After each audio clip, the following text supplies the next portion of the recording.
It's time to refuel. Is this a moment of truth? Let's find out.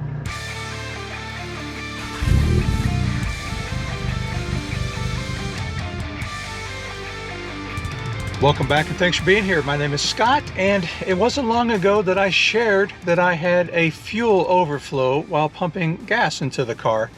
The fuel dispenser malfunctioned.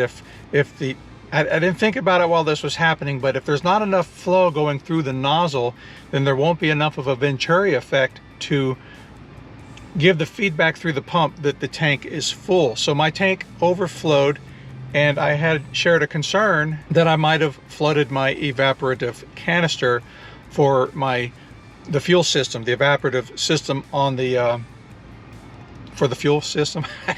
I'm tripped up for words right now, but it's more than just a canister on the car. There is a series of parts along this evaporative system that any of them, if they get liquid fuel in them, could be ruined. And so my concern was, first, burn that fuel out and hopefully, I mean, not burn it out of the evaporative system, that can't happen, but my hope was that I would be able to either extract it as the fuel went down in the tank. I don't know how that part works. And if then if there was any fuel in the line, then have it evaporate before it created problems. I have driven 285 miles on this tank, and it was almost to the half, and so my fuel economy is going to be artificially high. I'll explain that in just a moment. So far, I have not had any check engine lights, and that's a good sign. What I don't know is if I got liquid fuel into any parts of my evaporative system, or if anything has been damaged. The lack of a check engine light is promising at this point. I will fill you in on how the fill-up goes. If something is damaged, then it's possible that fuel won't even go in and it'll just overflow before I even have a chance to put any substantial amount of fuel into the car. We'll find out. All right, that refuel went well. Everything went in just fine. And again, I had mentioned I drove 285 miles on the tank and didn't even make it down to half a tank. The car has 139,218 miles on it right now, and I only put in 6.4 gallons.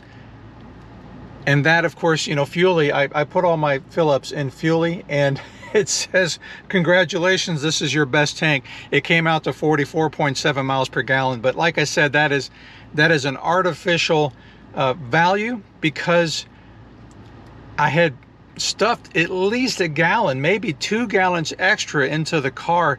That evaporative canister actually holds quite a bit of fuel, plus the fuel filler neck, which is almost never filled up.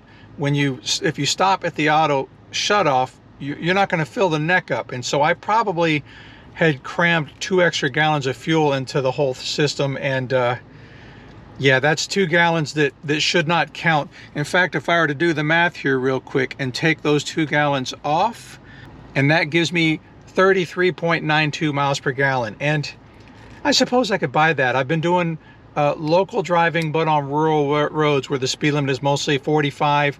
A little bit of fast driving on the freeway, but a lot of tame driving. So I think 33.9 is believable from this tank. If I were to just arbitrarily take off or add 2 more gallons to this fill-up, I will continue on with my refuel testing. I'll do another tank, and if I don't get any check engine lights or refueling problems over the next half tank, then I'll consider it, I guess, out of the woods.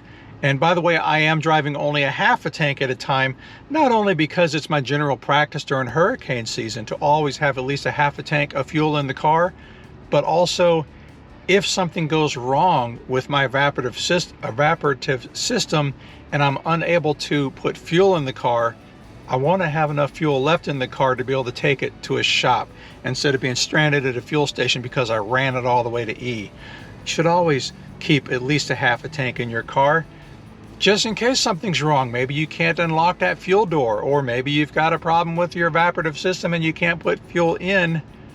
At least a quarter. Always have at least a quarter of a tank.